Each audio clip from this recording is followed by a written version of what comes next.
answer the question, right? So he had a quest for truth, and he wasn't agreeable to accept anything, only what was the truth. Because of his quest for truth, and he won't accept truth, Hashem says, Ani Bala. He says, Avram Ra Bira Dolekes was illuminated. And he said, Mi Bala Bira, who's the master of this universe? He kept saying, who is the master? So this one Nimrod had an answer, and all the pagans had answers. So they said, we could live with that answer. Avram said, I'm not interested in living with an answer. I want to know the answer. And there was no answer. Because the universe is so vast and there's so many variables, it's impossible to know. But whatever they came up with, Avram says, but that's not the answer.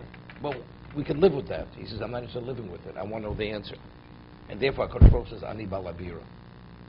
So because of Avram's not willing to compromise truth, therefore the source of all truth came to him. And that's Hashem himself. Therefore, to come upon Torah, what is Torah? Torah is truth. Emes Kanev Al Timkor, right? It's quantified by Shlomo Melech. Acquire truth and don't sell it. Truth, Torah is truth. If it's God's wisdom, God is truth. As the Gemara says, what's God's signet? So the Torah is truth. So a person who has a quest for truth and he only wants to know what's truthful, that person has the capacity, he will merit that assistance to come upon Torah. And what's Mambida La Shalom? One who says he's looking for what? For Shalom, for peace. Peace. Right?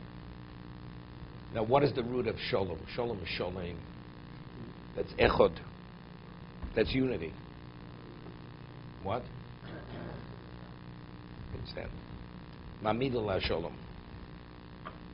Misyashiv libu b'talmudo.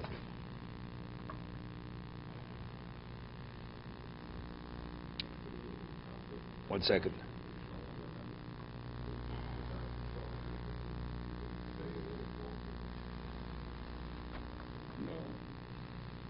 That first doesn't say it doesn't say you permit to say sheker. Lashon.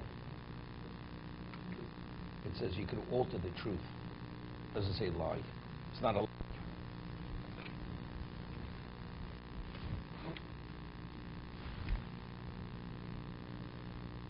Misyashiv libo b'talmudo. This is understood. What's Misyashiv libo b'talmudo? How does he interpret that? But it's understood.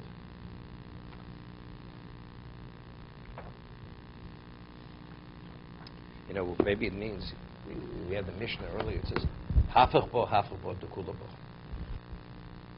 As much as you turn over the Torah, everything is contained in the Torah.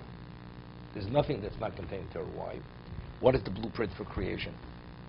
The Torah is the blueprint. Because why did God create the world? That is the location, that's the proving ground where the human being lives. So whatever is in that environment is there only because do you succeed or do you fail within the context of Torah. That's why it's Takal Baraisa Bari. So the blueprint for creation is the Torah. So, what? Misyasha Belibo B'Talmudo. You're always reflecting on it, always reflecting, always reviewing, always not leaving an angle not addressed. That's seemingly what it is. It was known that Vilna Gaon was, the more you read about him, the more you're amazed, that after, at a certain age, he wrote a Sefer Torah. He wrote his own Sefer Torah to Vilna Gaon. And when he studied that Sefer, this is after he knew the Torah's entirety at every level. When he was 10 years old, he already was proficient in all the Kisvei Arizal. All the writings of Arizal, Vilna Gaon was fully proficient. So at whatever the age was, he wrote a Sefer Torah, and he studied Torah Shebal Peh from the Torah Shebechsav. Meaning, as he read, he only used the Sefer Torah. That's how he studied, the way, like in ancient times, right? Before they recorded Torah Shebal Peh, what did they do? They Torah, had a Sefer Torah, and they would start, and then he lectured for the text with the Sefer Torah. That's how he lectured.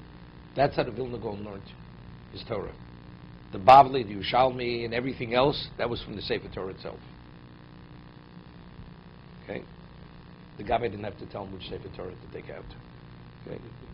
To be continued. Can you explain the name of my don't sell? The Rambam says it. That if a person, let's say, had to pay for education, and now it's a question of teaching others, he said, well, I paid for it, I'm going to charge you. Even though you had to pay for your Torah education without a fee. That can be required. Even if you have to pay for it, you pay for it. But when you disseminate it, you have no right to charge for it. Although there was a cost factor for you. Why is that? Because that's what Moshe. That's what Hashem taught Moshe. Did he charge him? It was free of charge. So when Torah is taught, it has to be free of charge.